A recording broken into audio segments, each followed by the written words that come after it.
So I said you might as well come on and be on TV with me. And tonight we're here to talk to you about the Bible. This is What Does the Bible Say? We already have our phone lines up tonight. We're going to have a course of discussion that we want to go along with. We want you to consider about what are you all accomplishing in the denomination you're in, and then start looking at what all the Church of Christ is accomplishing. And all the while, we've got some videos for you tonight. We've got some scriptures we want to go over, and our phone lines are open. And so you could call in. There's not necessarily a general topic that we're going to be on, so we can have a bit of an open topic, but let's not go crazy. So we want to have Bible discussion, and so we're glad Mike is with us tonight. And just to kind of give you a view of where we're going, and I don't know if Micah really knew too much ahead of time where we were going, but this is some Bible discussions that Micah has gotten us into in the Martinsville area. I'm not too sure how it is that Micah found all of them, but this is some people we've talked to lately. Tell us his name. Mark Parkinson. Mark Parkinson. He's in the middle here. He's the preacher for the Broad Street Christian Church in Martinsville, Virginia. And beside him is John Fulcher. We used to go, I think, last year. Last year. And we were kicked out of it after 6 months. We were going to John Fulcher's Thursday morning Bible study at the First Baptist Church in Martinsville, Virginia. And then we have Nicholas Hull with Christ Episcopal Church in Martinsville. And you all have seen lately that he kicked us out of their interfaith seminar. So, I mean, we find these Bible studies what we're genuinely interested in. And we just can't, what? I mean, what are we doing? I mean, we can't stay in them. They won't keep, they invite us to. Right. And it's the way that I found Nicholas Hull was through the newspaper. So that there's an open advertisement to anywhere that the Martinsville Bulletin goes to. Mark Parkinson with the Christian Church was also from the Martinsville Bulletin. So these, I mean, Caleb, it's all about, for one thing, I don't understand why they even advertise that they're having a Bible study, and then when people come in wanting to ask questions just because they already have a bias towards the ones asking the questions, they think that they can just remove them. Yeah, and by and large, nobody's coming. Right. I mean, it's like they put it out there, and when they see two young guys come in, it should just be, I'm saying, who else are they trying to reach? I mean, that's part of the things that when you talk to religious people or you hear them in their sermons, the one thing they're all complaining about, I mean, it's the same across any of the demographic in the denominations. They're complaining about how they cannot get any young people interested in their assembly or in their church. Well, here's part of the reason. They come in with questions and you want to shut them down. Yeah. They're not actually able to be able to generate any type of thought, be able to get to the bottom of any problems that they might actually have. I mean, you have the homosexual gentleman calling in, and you can definitely tell that he is troubled, and he's and he was making an even bigger mess of it, of the scriptures of what he was trying to present. Then it's just like, what assistance is he actually getting from the Episcopal Church there in Martinsville? And now you're talking about Micah saying what assistance as far as the fact that I don't think that he's even struggling with homosexuality. I mean, if you're saying you're struggling, you're trying to get out of it. They're not helping him with homosexuality, but then he calls in, makes a mess of the Bible. Nick Hull's not going to come to his rescue. Now, it's not a matter of coming to K Pacifico's rescue. It's a matter of coming to the truth's rescue. We don't want anybody making the truth look bad in front of people. So what we're doing tonight with these men, and y'all might be saying, we hadn't seen John Fulcher in a long time. Well, that's because he kicked us out, and so we haven't been able to have much conversation with him. But I want to show you tonight, with going to these Bible studies with Micah, I want to show you that it does not matter. Let's look at this. You've got Christian Church and their denomination, Christian Church, Baptist Church, Episcopalian Church, which when you say Episcopalian, that's the Church of England, and they're very similar to Presbyterians, very similar to Presbyterians. So what we're showing you tonight is, it doesn't matter where you're going. They're going to have the same general character traits. And let me show you this tonight. It might be a little bit loud. You may have to adjust your TV set. Here's the way I'm telling you, don't come back to Broad Street. It's in Proverbs. I tried to be very open yesterday. I said perceptions, and I've been waiting for you guys to come for 3 years.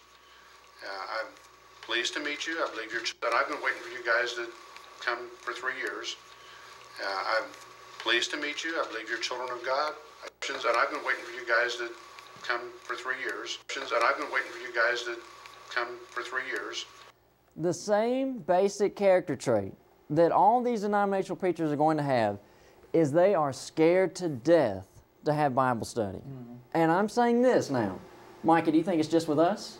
Or is it with anybody who has questions? Oh, no, it's with, I mean, if you go to these Bible studies, the conversation is so shallow. Any questions that are actually being generated are on the same shallow level with any of the comments that are being made. I've only been in one Bible study since I've been back from preaching school where a woman spoke up and she dealt with a controversial subject, and that was, why was my mama going to a church that they did not allow women preachers, but my daddy was going to another church that did allow women preachers? Yeah. That's one study, and I've been back home about 6 years now. So one study in 6 years to where I'm hearing somebody bring up a controversial question. Did anybody answer it besides you? No. Okay. Nobody wanted to touch it. Now that's what we're saying. If you do have questions, no one's going to answer it. And if you do I'm saying if you're willing to be the ostrich and ask that question, become the elephant in the room and just say, well, I want to raise, you're not going to get any answers. And what this man is displaying is, think about this. You are wishing that somebody would shut us up.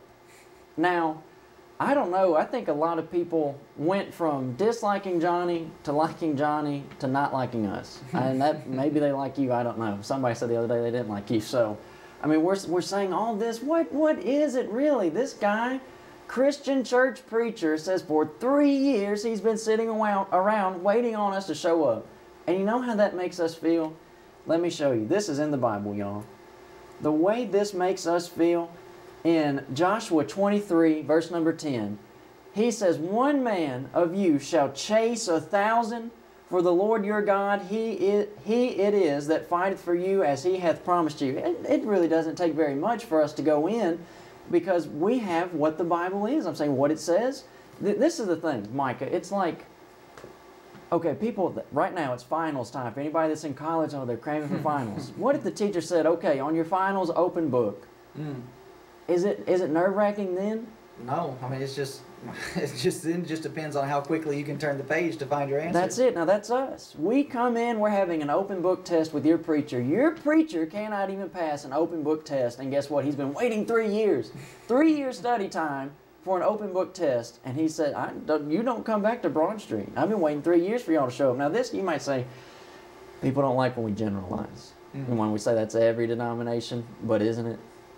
Yeah, majority of them, by now, they know who we are. They know what it is that we believe. And it's just, like with, even with Nicholas Hull. I mean, he's a relatively new preacher to this area, but he knew everything about us. Had already known about the TV program. Yeah. I mean, we had not even spoken up in the audience. He already picked us out. So this is the thing. Listen, you never find people in the Bible behaving the way your denominational preachers do. And really the gist of what we're working towards is basically at what point are you going to say, this is too much? Y'all don't get answers to your Bible questions. You basically get treated badly if you do ask questions. They keep taking your money. They're not helping you spiritually speaking. We're trying to, and they're hating on us. But this is why I say, individuals don't like when we generalize, when we say all denominations are the same. Now, let's listen to him one more time. Listen to this. Guys that come for 3 years, and I've been waiting for you guys to come for 3 years, and I've been waiting for you guys to come for 3 years. Okay, now let's switch over. This is Mark Parkinson from Broad Street Christian Church. Now let's go over to John Fulcher, who is at First Baptist on Starling Avenue, Martinsville, Virginia. Listen to him. You know, so I have you in a Bible study making me uncomfortable. What are you saying? You know, I have you in a Bible study making me uncomfortable. What are you saying? Why am I making you uncomfortable in there, though? It just does. It just does. I'm sick. My stomach is sick on Thursday morning. And I'm sick on Thursday morning. My stomach is sick on Thursday morning. I'm sick. My stomach is sick on Thursday morning.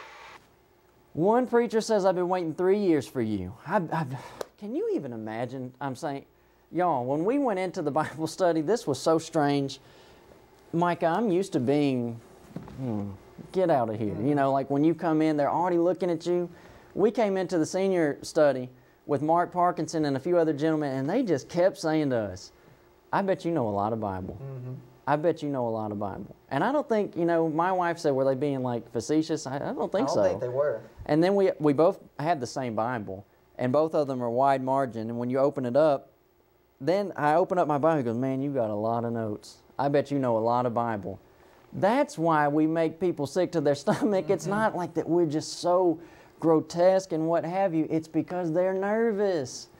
But there's nothing, I'm saying, me, you, common people, we're on your doorstep. I go door knocking. Mike is talking to people. And when we see you in the Bible study too, I mean, I still remember people from John Fulcher's study. And if I saw them out in public, I'd like to talk to them. And we were pretty friendly with them when we were there. Yeah. I mean, it's not like we're just mean to everybody. It's that their preachers just can't handle it. And it really becomes a factor. It's just fleshly, you know, carnal-minded thinking with their preachers. It's they become intimidated, and they probably think that we're just coming in to throw our weight around, when all it is we're just wanting to make sure that the Bible is getting a fair examination, and that all that is being presented within whatever context, like going through the Old Testament at First Baptist, we're wanting to make sure that, okay, let's make connection to these prophecies in the New Testament where connections need to be made. And I mean, just from the first study that we went into with John Fulcher and the First Baptist Church, they're already trying to undo the inspiration of the Scriptures and talking about how there's possibly multiple writers to the book of Daniel. Yeah. When Daniel says he's the one that wrote it. Absolutely. And it's just, I mean, if that's how you're going to start it, then yeah, this is going to be rough for you. But it's not like we're just coming in and, you know, trying to take over with the discussion. And I don't know if you remember too, when we would go see John Fulcher, that he would just almost never study ahead of time, and he would only ever use like one book, one commentary, and people would ask him questions in the class, say, what do you think about this? He'd say, well, let me check my commentary, and he'd open up, and then he'd say, well, they don't say too much on that. That's not how you have Bible study, and certainly that's not how you teach a class. But this is what I'm saying. Let me go back to the Bible again. This is how it makes us feel. When we go in and your preachers say, because of our just general presence sitting in a chair for an hour-long Bible study, y'all make my stomach turn up in knots every Thursday morning. And then Mark Parkinson says, I've been waiting 3 years on y'all. We're saying we could chase 1,000 people. Martinsville, Henry County, North Carolina, and that's why I'm saying, look at this, what it says up here. Same old, same old. That's how all these denominational preachers are. Acts chapter 4, 1 through 3, they were grieved that the people were taught, preached through Jesus, the resurrection from the dead. They're grieved at the teaching. It doesn't matter if you're in the Christian church, the Baptist church, the Episcopalian church, it's the same old, same old. But what we're doing, our same old, is Micah and I are able to go out, and think about this too, Micah. Let's go back to this video with Mark Parkinson. At what point, Micah, do you think they're going to have enough people against us? You know what I mean? Yeah. You got a room full of Christian church preachers, and that's still not enough. Yeah, and all of them are well above our age. I mean, Mark Parkinson's talking about going to seminary school at the age of 62. Over at First Baptist, you got John Fulcher. He went to Duke. Yeah.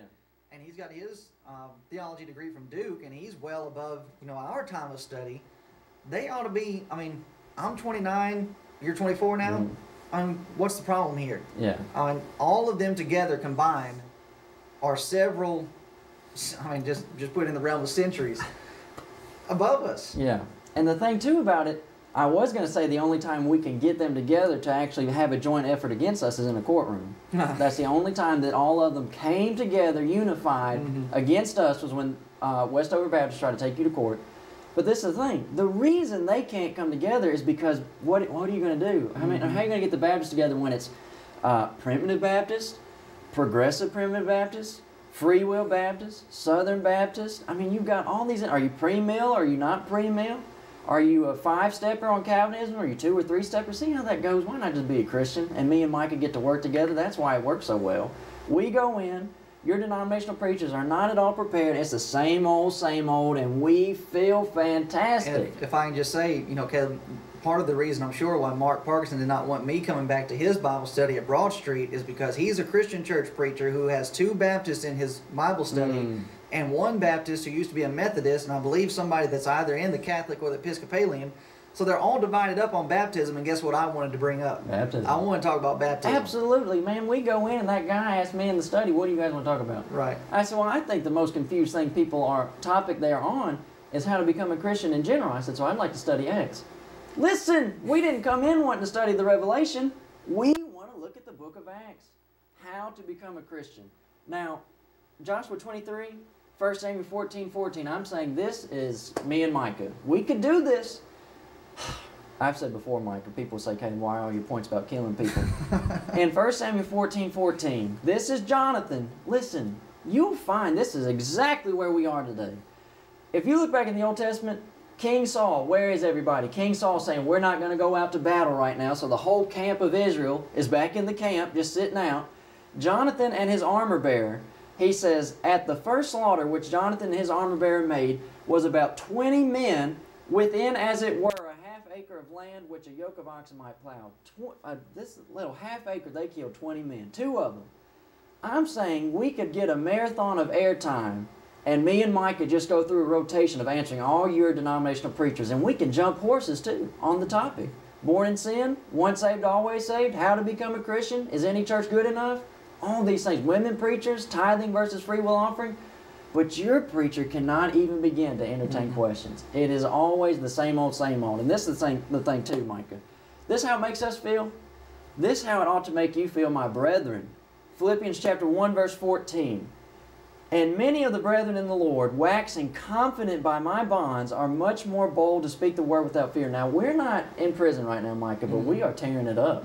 You know what I'm saying? We go out on the doorstep. People know the TV program. They know. I'm saying, I get people say, you with Johnny Robertson? Yeah. You might as well say we're with Al-Qaeda. Shut the door on you right away. We are tearing it up. Where are y'all? Yeah, well, here's where they are, Micah.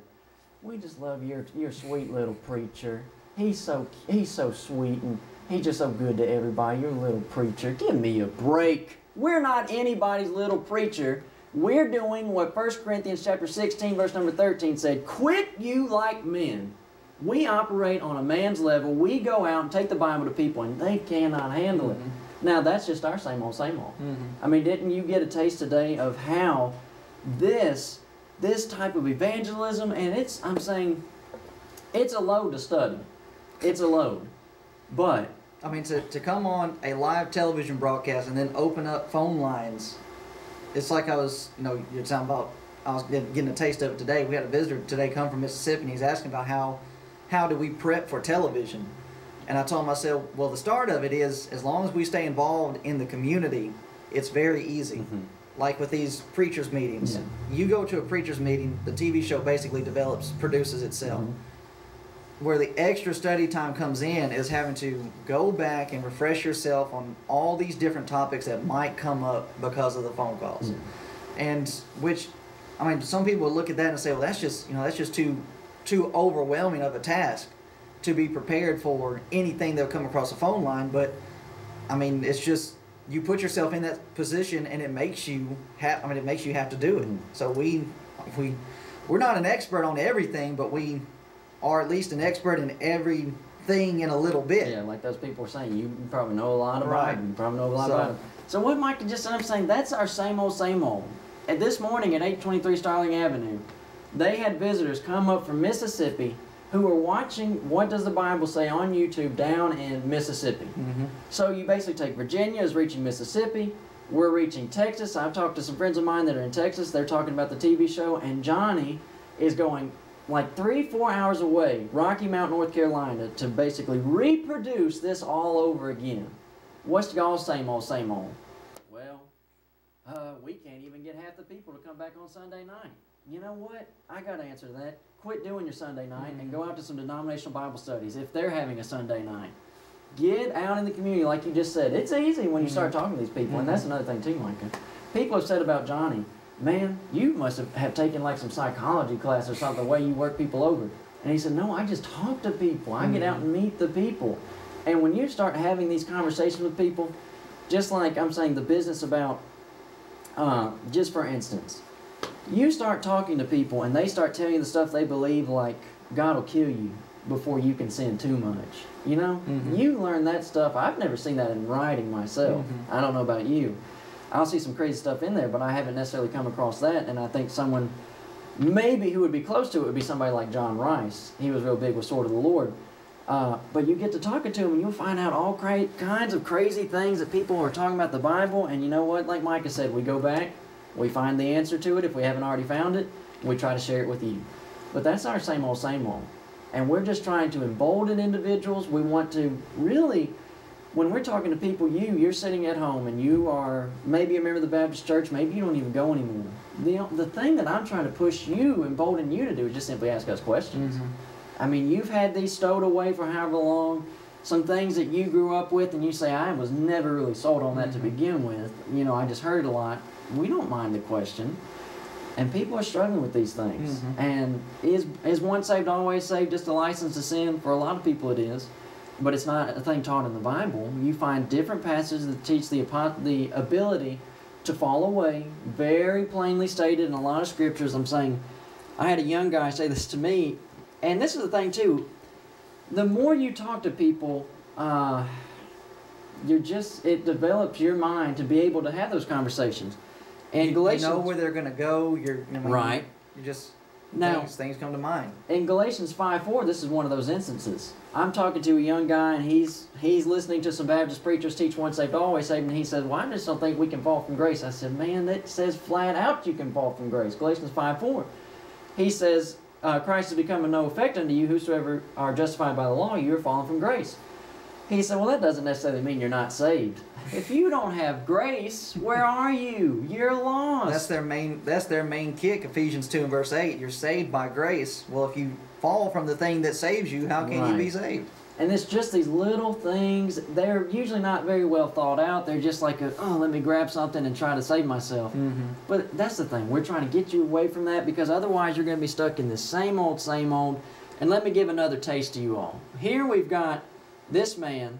I've been waiting on y'all 3 years. I've been waiting for you guys to come for 3 years. I'm pleased to meet you. I believe you're children of God. I pray for you. And go ahead, Micah. You're kicking us out of you're kicking children of God out of your Bible study. They don't even realize how ridiculous that sounds. Yeah. It's almost like, I guess they just feel guilty on one hand, while at the same time they're just like, okay, we got to get these folks out. But we're not wanting to, basically they're thinking they would be putting themselves in the same position that the community has us in. Well, look at how mean y'all are, kicking these folks out. Oh no, we said we think they're children of God. That makes everything okay. Now look at 1 Corinthians chapter 16, verse number 10. This is the situation they have us in. Paul has to say, if Timotheus come, see that he may be with you without fear. Now, this is your brethren, and you have to basically say to them, look, when he comes, y'all need to take care of him. When we come in these denominational studies and they say, hey, we think you're brethren, but hit the road. That's how we feel.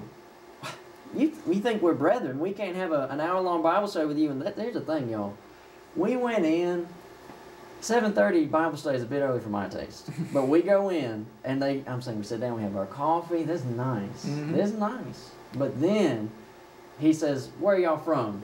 Well, we're members of the Church of Christ. Yeah, y'all are wrong about miracles. Just like that. I mean, we don't come in with our teeth showing and, white-knuckled. We're just there. Oh, thank you for coffee. This is nice. But then they kick us out. Same old, same old. Now, here's another taste. People don't like what we're doing, and it's not really what we're doing because, think about this. We have never asked for your money. When we come out, I was door knocking once for a tent meeting, and this guy, Mike, was mowing his yard, and he quit mowing his yard. He said, wait a minute, I'll go get you a donation. And I said, I do not want your money. I said, I'm not going to take your money. But that's how some people are. And I don't know what that was about. But we're not doing that. We open up our phone lines for questions. We open up our phone lines to be challenged. If someone doesn't necessarily have a question, you just want to say, this is what I believe, and I'd like for you to try to answer it.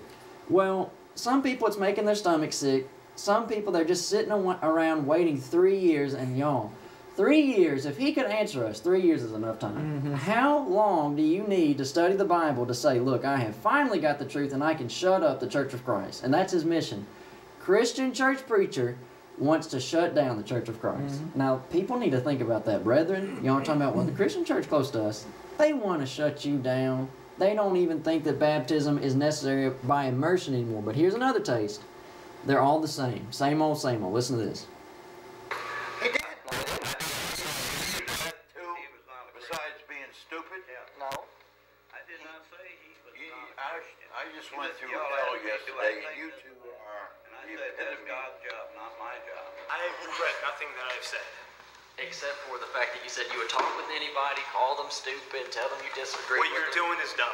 Okay, thank you. He did. No, he didn't. I did not say. Are you deaf too? Besides being stupid? No. I did not say he was. I just went through hell yesterday, and you two are the epitome. God's job, not my job. Now, what he was wanting to say, I don't know why he didn't say it. We're the epitome of stupid. And then you get Nicholas Hall, who's an Episcopalian. Nothing that I've said. Except for the fact that you said you would talk with anybody, call them stupid, tell them you disagree. What you're doing is dumb. Okay, thank you. That's what I'm saying. Same old, same old. You can't actually answer the argument, so you basically start saying that we're stupid, that we're dumb, that we don't have any sense, and just come up with all kinds of stuff. And really, that's not what we do. We'll say, I'm saying, what could it be? Different beliefs that people hold, we'll say, are dumb. And a lot of times, we won't even say that. We'll say, you've just been misinformed. You've got figures in your life. Like I talked to a woman today, and she said, look, man, Lawrence G. Campbell been my pastor my whole life. That's your problem. You trust Lawrence Campbell way too much. In 1 Corinthians chapter 4, he said we should not think of men above that which is written right here. Verse number 6, that's what y'all do with Lawrence Campbell, Brian Edwards, who's Charles Stanley, Billy Graham, all of them got them way too high up. You need to bring them down like 10 pegs and start putting the Bible up. But this is what they do. They start calling us names. They start trying to make us out to be the bad guy, and really we're not that bad. But that's just the same old, same old. And just to come out and say, okay, what you're doing is dumb. That's not an answer. Yeah. To call us stupid is not an answer. Tell us why what we're doing is dumb. Tell us why what we're teaching is in fact stupid. When we're following what the Bible says, and y'all are the ones going off of your own opinion, not us. Now, this is where we are, friends. In Acts chapter 4:14, me and Micah cannot heal people. We do not have the gift of the Holy Ghost like they did in the first century. But when they did, in Acts chapter 3, they healed a lame man that had been lame for 40 years. And Acts 4:14 says that the Jews, beholding the man which was healed, standing with them, could say nothing against it. When Mike and I come in with our Bibles, people can say nothing against what we present out of the Bible. But here's what they do. Look at Acts 4, verse number 13. Now, when they saw the boldness of Peter and John and perceived that they were unlearned and ignorant men, they marveled and took knowledge of them that they had been with Jesus. Now, let's look at these words.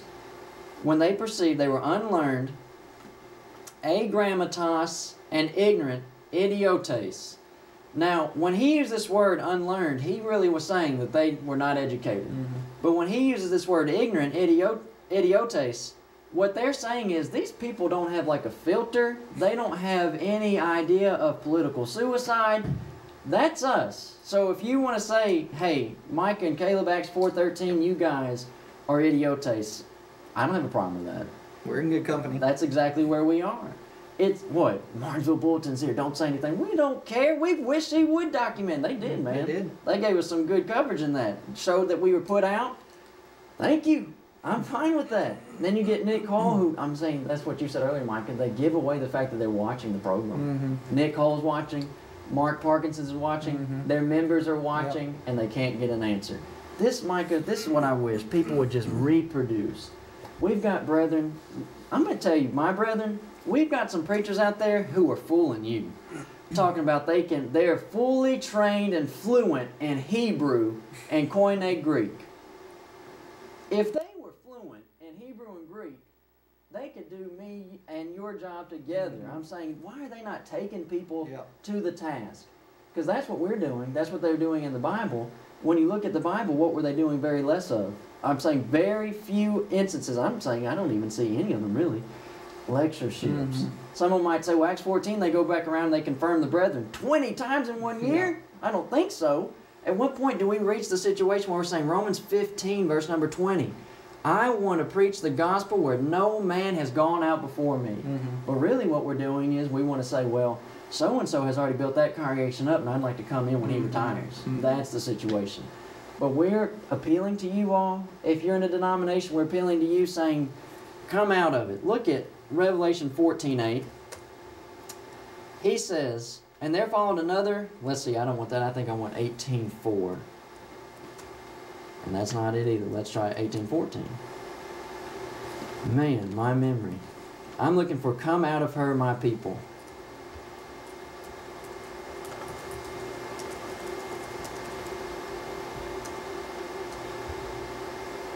$18.4. 18:4, didn't I put that in? Fifth time is a charm. Here we go. And I heard another voice from heaven saying, come out of her, my people, that ye may not be partakers of her sins, that ye receive not of her plagues. You're in a man-made denomination that is not teaching the gospel. So how do you think that somehow God is going to be okay with you when you just sit back and let them continue on? People with family members who are living in adultery, people got family members that are drunks, on drugs, that are cheating on their spouse, and they never teach them otherwise, and you don't say a word. When Revelation 18:4 is right here. When the people are doing iniquity, and I'm saying the Old Testament says too, don't follow a multitude to do evil. And I mean, just the very fact that you're pulling up this scripture reference where Jesus is telling, this is the revelation of Jesus being given to John, and they're encouraging the people to come out of all these things that are happening. You're basically placing condemnation on what's going on. And then I'm in a senior center Bible study with Zeke, I believe his last name is Zandor, how you pronounce it, but it's, Zeke, Z, whatever his last name is. And he's in the book of John, and he's trying to mislead these poor elderly people and saying that Jesus didn't come to condemn anybody. He didn't come to criticize. When you've got throughout the book of John, John chapter 3, you're 3 chapters into the book, and it talks about how that condemnation has come into the world because light has come into the world. That means because Jesus is in the world, condemnation is automatically there. If you're going to have salvation, you've got to have somebody lost. That's just, you cannot have one without the other. And that's someone that called in not too long ago, and I said, I can't even tell somebody that they need to be saved without having controversy, because that implies that you're going to hell. And you used John, and we were just in Revelation 3:16. He says, so then because thou art lukewarm and neither cold nor hot, I will spew thee out of my mouth. That's Jesus saying, I don't want any part of you. The thing about it is, now one thing that Mark said, I don't know if it's on here or not, but we'll go back and give Mark another play and see what all he says. Here's the way I'm telling you, don't come back to Broad Street. Take that how you want it. Proverbs. But, I tried to be very open yesterday. I said perceptions, and I've been waiting for you guys to come for 3 years. I'm pleased to meet you. I believe you're children of God. I pray for you. I pray God's will for you. But I don't want my Bible study to be this kind of discussion. It's not going to happen. So please don't come back. In Proverbs, are you taping? Yes, sir. Yeah, I'm thinking. Are you filming Bible study to be this kind of discussion? Now he says here, I don't want my Bible study to be this type of discussion. And in another place, one of these men is going to say, if I'm wrong, I don't want you to tell me about it. I think I gave it to you. It should be on that little hard drive. Okay. Mark leaves, but does not want to be told he's wrong. Okay, let me move it over. Now, let me make a plug here, Micah. What we're doing is just fine. Somebody would say, well, going on TV, it's fine to go ahead and move your stuff around while you're on and get it presented to the community so they can see exactly how they are. Now listen to this. He does not want to be told he's wrong. I'm going to say one thing here, and then I'm going to leave. I have to say that you guys have confirmed one thing, that you come in and... Now don't put this off on us. He started it. No, but... No, just the presence started it. The perceptions. Perceptions. Okay, perceptions brought it to light. Whatever it is. But I don't want to be in a Bible study where I'm sitting there and told, and I don't know everything, I've told you that. But I don't want to sit in a Bible study where I'm just degraded and told I don't know anything and nothing that I believe is factual. That may be true, but I don't want to hear that. Let's go ahead and... Yeah, so you would have been... I don't want that factual. That may be true, but I don't want to hear that. Y'all, community. There is so much Bible to be thrown at Mark Parkinson. It is unbelievable. Look at this. Acts 7:54, when they heard these things, they were cut to their heart. They gnashed on him with their teeth. And then look what they do. They cried with a loud voice and they stopped their ears. That's exactly Mark. I don't want to hear this. You might be saying I'm wrong. I don't want to hear it. But that's Acts chapter 7. Now, he said something else in there. We're getting a phone call. There's just so much Bible. Okay. That was quick. I don't think it was on long enough for us to miss it. Call back in. We'll try to get to your phone call. Now, he said in there about, I just can't even remember what he said. This off on us. He started No, it. He started it. He says, okay. No, but No, just the presence started it. the perceptions. Perceptions. Okay. Perceptions. Okay, let me give you some perceptions. Acts chapter 9, look at this. In Acts chapter 9, Paul comes into the city, and it says here, Saul increased, verse number 22, Saul increased the more in strength and confounded the Jews which dwelt at Damascus, proving that this is very Christ. And after that many days were fulfilled, the Jews took counsel to kill him. And when he then leaves Damascus, Saul was come to Jerusalem. He essayed to join himself to the disciples, but they were all afraid of him and believed not he was a disciple. There's your perception. This guy is an undercover persecutor. Don't let him trick you. What are y'all thinking we're going to do to you? Cook you up and eat you? We come in, we sit down. When you tell us to leave, we don't have any choice. We have to leave. I mean, you can have a conversation with us. We're going to stick around if you're still talking to us. You can't tell us to leave while preaching a sermon to us. But here's your perceptions. Well, we don't know what Paul's after. We really don't know what his end game is. That's what John Fulcher, his assistant pastor, Matt, which, by the way, Matt is no longer there. That's the same old for these Baptist churches. Nobody can stay there. They're always swapping out. And everybody's just looking for the bigger church. So Matt's not there, and they said, what's your end game for coming to our Bible study? The end game is to do exactly what we did, and it was to teach Bible while we were in there. Their prophet classes were so bad. Daniel, Zechariah, some of the classes we missed, I know that we were going, whatever it was, we missed the whole book of Hosea. But several, Amos, we were in there for that. I know Amos 9:11, they had no clue what Amos 9:11 was. That goes over to Acts 15:16. So we were in there to teach Bible on the prophets, which we always were pointing to the kingdom in the New Testament. But then what we started doing was giving people muscle and shovel.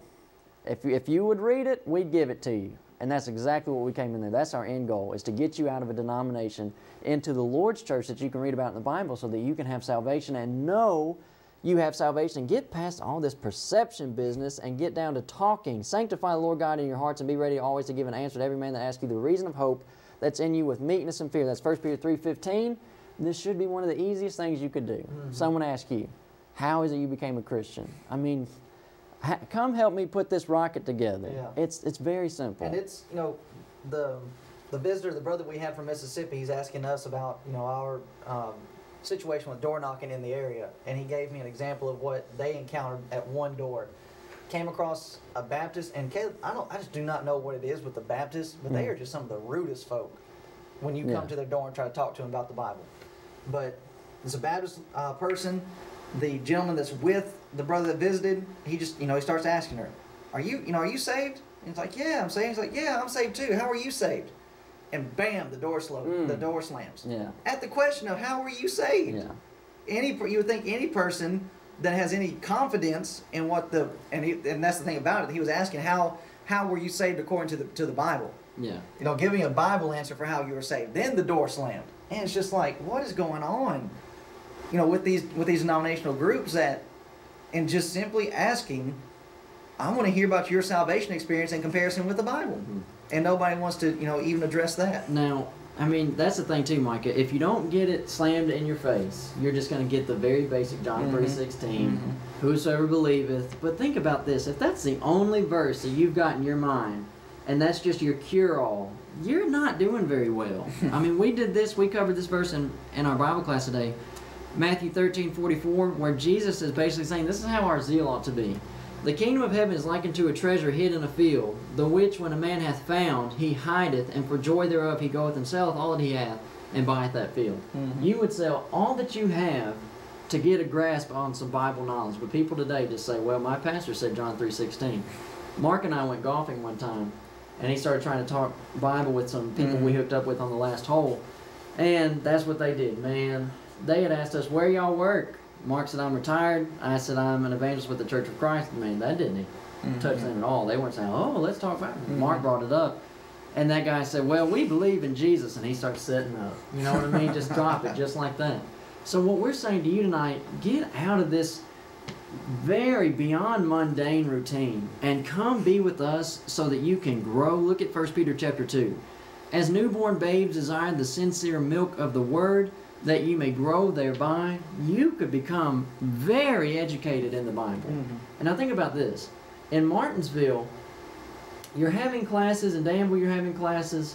You basically have multiple Bible classes you could be going to with multiple TV programs that we host. But then if you're a member at Martinsville has a library in their basement. So they're adding books. You can check them out and take them home, study with you. So think about all the opportunities we have. Some people would say, I mean, we've gotten emails. I've been getting emails from somebody who watches the program. They'd say, there's a lot of what you guys teach that's the truth. I know it's the truth. He said, but there's some things I'm still iffy on. That's fine. Ask us about it, and he has. But some people would say, you guys are working your way to heaven. Look, we believe in grace. But I believe what the Bible says about grace, not y'all's made-up idea about grace. Look at Titus 2, verse 11. The grace of God that bringeth salvation hath appeared to all men. And look what it does. If you're talking about God's grace, it teaches us that denying ungodly and worldly lust, we should live soberly, righteously, and godly in this present world. Yes, I believe in grace, but grace that educates us. And number 2, look at 2 Timothy chapter 1, verse number 2. He says, let's see, 2 Timothy 2:1. Thou therefore, my son, be strong in the grace that's in Christ Jesus. I believe in grace. I believe in a load of grace, but it's only located in one place, and that's where you're not. In Christ Jesus. You're in a denomination. Therefore, you're not touching God's grace. So when people say, well, I just don't know about it, ask us the questions. Well, and if you can go back to Titus there, and in verse 12, I mean, when he gets done talking about grace, and then talks about teaching us, and then notice denying ungodliness, worldly lust, that's hard work. Yeah. I mean, that's not something that's just going to, I know a lot of people believe, okay, well, God comes upon you, the Holy Spirit comes upon you, He just takes all this stuff away. But this verse says we have to be taught how to do these things. And in being taught about it, we then have to go out and practice it and start applying it. Now, what they say, Micah, when they say, well, God's going to take over and do these things for you, they're saying your nature's going to be changed. And the only reason they have to tell you, well, when you become a Christian, your nature's changed, because they're wrong in the first place about your nature when you come into the world. They say, well, you're born in sin. Wrong. You do not have a tainted nature. You're a blank slate. I'm saying the Bible doesn't even say that we're tilted over towards good either, you know? You're just blank. And so you have to learn. Isaiah chapter 7, 15 to 16 says you have to learn to accept good or choose good over evil. So when you have that false teaching about born in sin, then you have to adjust it over here with, well, your nature's going to change. And then all y'all keep sinning and you can't figure out why your nature hadn't changed. And, Kev, I think that's, you were presenting, giving me the idea of, presenting some ideas as to why the Church of Christ would actually be superior to these other denominations. And I was thinking about how that possibly one of the drawbacks, or one of the, I don't want to say drawbacks, but one of the difficulties that the community has is the fact, like with the lady that you said, well, Mr. Campbell's been my preacher all my life. So, okay, you've been in a denomination all your life where nobody is really serious about the study or anything like that. We'll go ahead and I'll finish my thought later. You're on, what does the Bible say? Caleb. Yes. Recount to the audience the event with the Christian Church College Library. Okay. Good. Okay. Got it. All right, bye. Right. Now, this is the thing. This is where we are, Micah. Dad and I went to the Raleigh area. They've got Barton Stone College. Yeah. That's Christian church background. We go in wanting to look at their books, look at their library, because we want to see all the restoration history that they have. We go in, fantastic library. And that I've said before, if people would actually look at the work that Alexander Campbell did, his Millennial Harbingers are a 40-volume set. Now, I don't think that John Calvin comes close to that. 40 volumes, that's not even counting 7 extra volumes from Christian Baptist. So we're looking at all these books. We're talking about all like this is a history section, this is just general history, and this is history of religion, and we're looking at all this, and then the conversation comes out the librarian showing us around, and Dad's telling about we do a live television broadcast started in Martinsville, moved into North Carolina, now we're moving further North Carolina, and this guy comes out and he says, well, I'm an atheist. So in the Christian Church University, you go to the library, and who's helping you? The person who doesn't even believe in God. Now, he would actually say about himself, he would say, now, he called himself atheist. He said, but really, I'm agnostic. He said, I just don't know yet. But think about where he is. That's the place, if the Christian church was anything close to the Lord's church, that he would have the information. And think about this too, Michael. Would they not be pounding, I'm saying really driving the information home all over the place to where it would at least touch him? I mean, that's what Mr. Zeke got on to us about. He said, do y'all spend any time out in the community dealing with, you know, atheists or those that are non-believers? Please. And they don't even do that.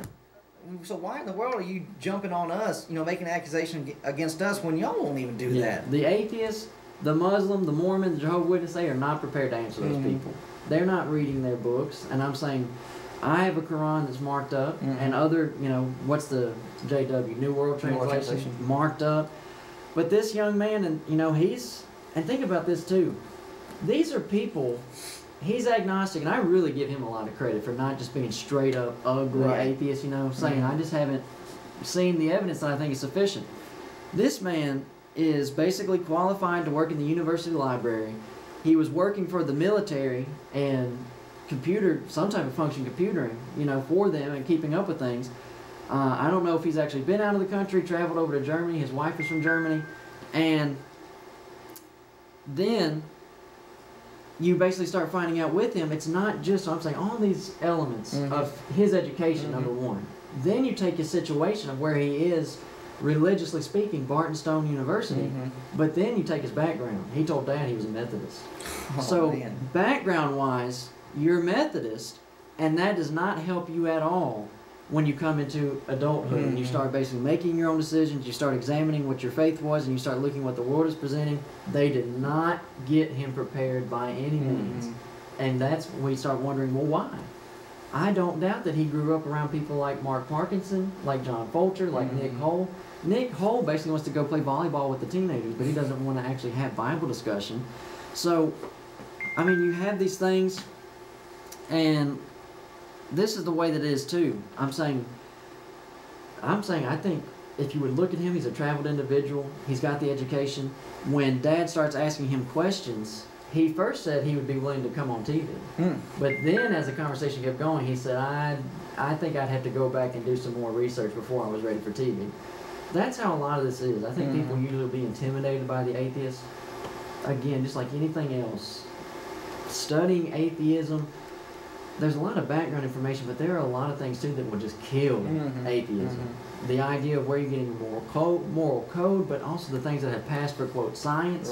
Ernst Haeckel, embryonic recapitulation, those things were horrible, and people are just wishing you don't bring them up. So this young man, there are loads of him out there where he's young, he's a nice fella, educated, but the thing about it is he's had a bad taste of religion put into his mouth, and this is where we're left. But what is the Church of Christ going to do? And I was just thinking that very thing, Caleb. I mean, where you brought up the fact how he started out a Methodist, and how the Methodism was not able to carry him through. You've got some members of the Lord's church that they're not converted, they're not truly converted, they're not truly giving themselves over to Bible study and working for the kingdom. And what happens to their children? I mean, it's the same thing, unfortunately. And so, you know, basically what we're emphasizing is the church even the Church of Christ is worried and concerned about how we're going to keep our young people. Get them involved in what really matters. Absolutely. I mean, just do some type of evangelism. It doesn't have to be door knocking per se. I know a lot of brethren get upset with us because we talk about door knocking all the time. We just say that because that actually gets you face to face. And it's free. And it's free. Yeah, I mean, just the only thing it takes up is your time, but you get some exercise out of it. And, you know, when you're doing it, And it's just, this is an opportunity for two people to be involved in going to a door, discussing with an individual, and if you don't do so well, then okay, talk about it, amongst yourselves. Iron sharpens iron here. That's a verse that all of our brethren like to use. They like to quote it, but they're not making application of it. Right. And so we've got a bunch of brethren just like the denominational folk. Oh, they quote scriptures and they put it on their Facebook wall and they get them posted up on their walls at home, but it doesn't really mean anything to them because they don't use it. And really, I'm saying that's what we're saying about, you go in, we're saying tonight, it really doesn't matter who you're with. It's all going to be the same thing. And a lot of that's going to be, to a degree, all these people, they're all Calvinists. Mm-hmm. So you learn to answer Calvinists, you're ready to go with all of them. Mm-hmm. You should already have baptism down. So you're fine there. But this is the thing. What we're trying to promote and what we're trying to embolden you all with is Philippians 1:14. We are always ready to basically what Dad with just in the library, you find out he's an atheist, okay. Get your gears going, we're ready to talk about atheism. And I think too, people do not know how deep the atheistic rabbit hole is. Richard Dawkins, when Dad told this to this young man, he says, do you know Richard Dawkins? And it wasn't like a, oh yeah, it was like a, yeah. He says, do you know about his most dangerous idea? And he said, no. And he said, his most dangerous idea is that when we do bad things, it's not by choice. We're nothing more than a computer that has now faulty wiring. So what the application of that is, the atheist will say, when a person molests a little child, you shouldn't say, oh, shame on you, bad. You should look at them and say, how can we fix their wiring? That's what he's saying. That's what the evolutionists will say. There is no good or evil. There's just existence, and there is no afterlife where you're either going to have reward or pay for the evil deeds that you did. So you just go down. I mean, how many times Larry Serber said he would break the sheik's neck. Larry Serber almost choked his cable guy for tearing up his grass. Larry Serber said on TV if he could get away with one crime, he would deface Johnny Robertson's house. And you basically think, I'd like to have him as my neighbor. No, you wouldn't. I mean, I'm saying I don't even think that atheists probably like each other. The way that they behave and things, they talk about what they like to do. We're saying the left agenda, the liberal left agenda, basically falling apart because they're all fighting with each other and saying that these things don't work. It's the same way in religion. It's all these bad attitudes, calling us names. Here's another point too. When we're looking at this, say, what are we going to do? Kids do not like, I'm saying, you take your little kids, I'm sure they're going to enjoy it. When they start getting to having a bit of sense, kids do not like VBS. I've only been to VBS, like I'm saying, attend a full-blown VBS one time in my life when I was young, and I did not get a thing out of it. We ended up in some back classroom with no supervision by adults, and it's like kids that I don't know fighting with each other, spilling water paint all over the place, and then at some point we got to have cupcakes. And I was saying to my mammy, I said, why did we go there? Young people would rather come to our tent meetings for 2 weeks than go be in a VBS. I mean, we have a brother at Martinsville. I don't think he used to be Baptist, but he went to a Baptist lock-in and he got beat up at the Baptist lock-in. Yeah. You put all these people in, don't have any supervision, and it's just a whole bunch of wild nonsense. No one's getting education. So I'm saying this one thing too, Micah. For denominational people and even some of our brethren, they're not making any headway with what they're doing. We are. And the reason is not because we've got some grand paradigm schemed out. It's because we read the Bible and we say, let's recreate it. Let me make one point, Mike. We're running out of time. This is for anybody who's watching in the denominational world. Y'all should love us because of this book. The Middle District Baptist Association in Virginia, documenting the history from 1784 to 1984 by William Lumpkin. Baptists like Elmer Towns know about this book, Liberty University, and they would say, 1784, we had men, they were martyrs, they were going to jail, and they were fighting against who? They were fighting against Nick Hull in the Anglican Church. And guess what? The Baptists are all wrapped up and intertwined with the Anglicans. Y'all used to fight against them, now you're in bed with them, and guess what? We're still warring against them. Now let me make another point. Baptists weren't ever fighting against the Anglicans. That was us. This same book, William Lumpkin's Middle District Baptist Association, if you check that book, now on mine it's only about page 17. you're going to find meeting minutes, a letter, 1770s, where an individual at the Church of Christ was baptized, and it says flat out, the Church of Christ. Now that's the actual minutes. When you look at the page where William Lumpkin documents it, he calls them Baptists, even though they were calling themselves the Church of Christ. So we have been fighting the Anglicans since the 1700s, not you all. You sure have stopped by now. And you're basically saying to yourself, well, what do we do?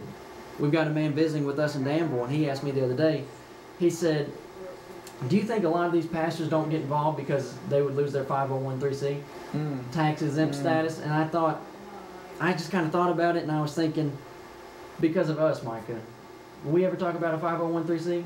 You ever hear anybody talking about our tax exempt status? And if we're worried about what the government, we never talk about that. So I was talking to myself, I don't know. I went home and looked at it, did some research. Man, yeah, that's what they're worried about. If they don't have their tax exempt status, then the church is not going to be able to take all the preacher's money and put it in their name, put all of his land, put it in their name. You see what I'm saying? And that's what they're having with, what's the apostolic bishop? William L. Bonner. Yeah. Now, William L. Bonner, that's exactly what the apostolics were doing. With that 501c, they had all of William Bonner's estate in their name, and guess what? William L. Bonner's dead. Now his family can't get a cent of it. That 501c. He's absolutely right. They won't talk about homosexuals. They won't talk about transgenders. They won't talk about pedophiles. Anything that has to do with civil, where we are in the public, they lose that 501c. But you know what?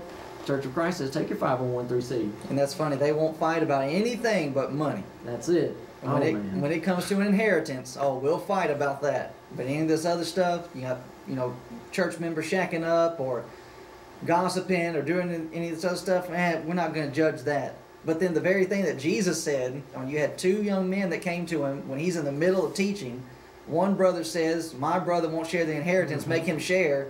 Jesus says, I'm not a judge of that. And that's the one thing everybody wants to jump in and judge. It's just ridiculous. The money, and that's what the pastors are on. The pastors on that, we're really running out of time. But if you look at 2 Corinthians, let's look at chapter 8. I think it's going to be lower than verse number 13. He's going to say, if you would be like Paul, look at 2 Corinthians 11, verse number 8. He says, I robbed other churches, taking wages of them to do you a service. When I was present with you and wanted, I was chargeable to no man. For that which was lacking to me, he says, that which was lacking for me, the brethren which came from Macedonia supplied. If your pastor was anything close like Paul, to really get the truth out, he would say, I'll quit taking a salary if we can get the truth out. And then what you'll find too, go back to 1 Corinthians chapter 16, if they be like Paul in 2 Corinthians 11, and they be like Apollos in 1 Corinthians chapter 16, he's going to say here, let me find it. Man, running out of time. As touching our brother Apollos, I greatly desired him to come unto you with the brethren, but his will was not at all to come at this time. But you basically take all these glory hounds, and when somebody up in Lynchburg asks J.C. Richardson, will you come up and preach for us? Oh, yeah. And he says, I don't know if you know, I'm not a Baptist. And they say, that don't matter. Just glory. They want to get in front of everybody. I've seen people down at Lawrence G. Campbell's church. Somebody's walking by. He said, hey, brother, come sit up here with us. Have a chief seat. All this is. Friends, get out of the same old, same old. Just you go in Sunday. You don't learn anything. They take your money. You probably don't even get to participate in the singing because the band's taking care of it. We wish you'd come sing with us. We wish you'd come study with us. And 1 Peter chapter 2, we wish you would grow. And we wanted to talk tonight about some of the things that are your alternative to denominations. We don't lord over anybody. We're just brothers. I'm saying Mike and I are physical brothers, but with the men in the congregations, we're brothers. We don't have any foot up over anybody else. All things are done without partiality, without preferring one another. We just want to be fair. We want to be honest. We want to help each other go to heaven. We want to help you go to heaven. Mike, we got a minute. You want to add anything? Well, just at Martinsville, the majority of the men now are in a speaking rotation. So it's not just me that's up there doing the preaching and telling everybody. We've got the rest of the men involved in Bible study. If you want to see how we handle our Bible studies, and come out on Wednesday night, we're getting a lot of questions from the membership. And we get a question, we got other brethren for a segment of it, they'll play devil's advocate, just a little bit, just to, see if we can go down the rabbit hole and be able to come out of it. we're putting ourselves in difficult situations to see, okay, what does the Bible teach on it, and if we can in fact, really get a handle on it. And just to possibly close with what our visitor said today, about what it is that he sees with the Church of Christ here in this area. The brother from Mississippi was talking to another brother about the church up here and the work that's being done, and he said, you give one thing to the group in Virginia and North Carolina, they're making the Church of Christ a household name. The people in this area know about the Church of Christ. And that's what we want. That's absolutely. We don't want you to know about the Robertsons. We want you to know about the Church of Christ. Absolutely. So, great point to end on. Make the Church of Christ a household name. We're trying, and that's the only name you're going to find. If you would start asking your pastor, what does the Bible say? You're going to hear about the Church of Christ. Thank you for watching tonight, friends. God bless you. Have a good night. Thank you for being with us, Micah. Views expressed.